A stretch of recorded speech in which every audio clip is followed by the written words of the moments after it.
Stad y Faenol Bangor, lleoliad Penwythnos Mawr Radio 1 2010. Geisi'r cyfle i fynd i gynhadledd y wasg ac i sgwrsio efo Aled a Huw Stephens. Dwi mor prowd dod nôl i Gymru ar ôl gadael Cymru 12 mlynedd yn ôl mynd i Llundain.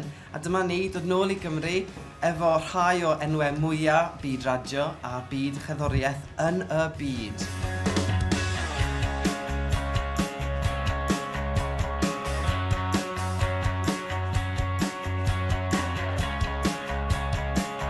Have you announced that I'll be there yet? You're not. Sut ydych chi'n teimlo bod Penwythnos Mawr Radio 1 yn dod yma i Bangor? Wel, o'n i'n sôn yn gynharach, tyma bach mae'n sioc i fod yn onest. Nes i ffindio mas pythefnos yn ôl bod e'n dod i Bangor a fi dal ddim cweit yn credu eto. Fi wedi gweld beth sy'n digwydd efo'r penwythnosau mawr o blaen a pa mor mawr yw nhw a pwy sy'n troi lan a beth sy'n digwydd a i'n meddwl bod hwnna gyd yn dod i Gogledd Cymru yn teimlo yn weddol special. Be allwn ni ddisgwyl o'r wyl? Mae un o'r gwyliau gorau fi roed i bod i, a fi wedi bod i llwythi ohonyn nhw. Un o'r rhai cyntaf yn y flwyddyn, felly mae pawb yn fresh ac yn excited. A mae'n wyl enfawr, 20,000 o bobl bob dydd, 5 neu 6 o lwyfannau, cerddoriaeth o bob math i bawb. A mae jyst yr awyrgylch wastad yn wych. Mae'r DJs o gwmpas yn cyflwyno bandiau ar y llwyfannau, a mae'r bands a'r artistau sy'n gyd yn chwarae.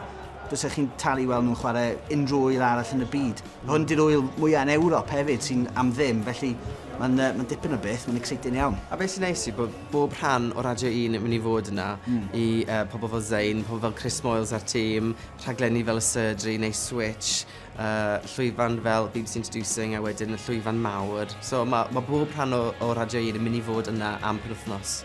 A wedyn sut all bobl fynd ati i gael tocynnau? Bydd ar y safle yn y we mewn rhyw mis a wedyn bydd rhoi manylion mewn a wedyn bydd y bach o lotri a os chi'n lwcus iawn bydd chi'n cael tocynnau. Fydd na gyfle i fandiau Cymraeg chwarae? Mae yna wythnos o gigs yn mynd i fod yn digwydd ym Mangor yn yr wythnos cyn y penwythnos mawr a yn ystod yr wyl hefyd fydd llwyfan BBC yn cyflwyno yn digwydd a fydd yna gyfleoedd i llwythio fandiau o Gymru ac o dros Prydain hefyd ddod i chwarae yma.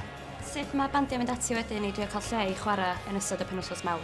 Gorau wneud ydy mynd ar y wefan ar safle gwyr Radio 1, rhoi cerddoriaeth man ar y wefan a wedyn fydd yna banel o arbenigwyr yn dewis pwy sy'n cael chwarae yn cynnwys Beth Elfyn o Radio 1 yng Nghymru a llwythio bobl eraill. Felly, mae'n rhaid chi fod yn dda, mae'n rhaid chi fod yn keen, a mae'n rhaid chi fod yn barod i chwarae, ond fydd y lwythio fandiau o Gymru'n chwarae.